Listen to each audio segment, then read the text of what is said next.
Lucky.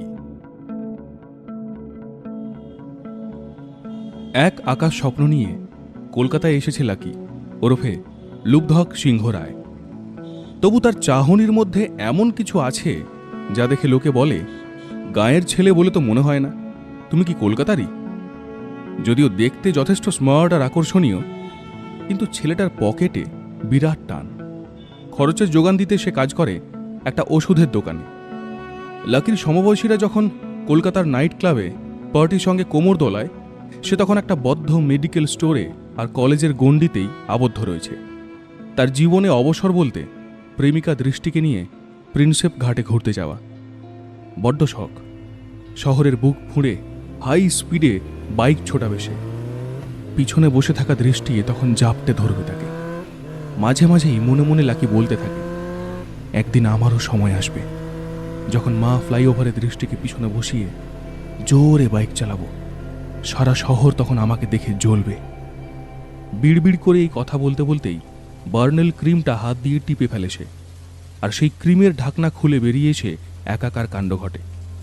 প্রচণ্ড রেগে গিয়ে ওষুধের দোকানের মালিক তার মাথায় একটা চাঁটি মারে।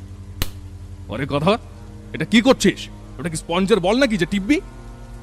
মাথায় হাত দিয়ে কাঁচুমাচু করে বলে ওঠে লাকি, সরি সরি দাদা, আর হবে না।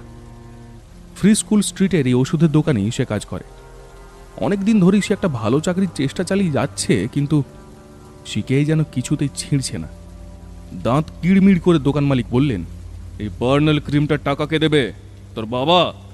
এটার দামের ডবল টাকা তোর মাইনে থেকে কাটা হবে, তাহলে পরের বার এমন কাজ করার আগে দুবার ভাববি। ক্রিমটা লাকির হাত থেকে কেড়ে নিয়ে তার মাথায় আর একটা চাঁটি মারতে গিয়েও থেমে গেলেন মালিক। আর তখনই দোকানের ফোনটা বেজে উঠল।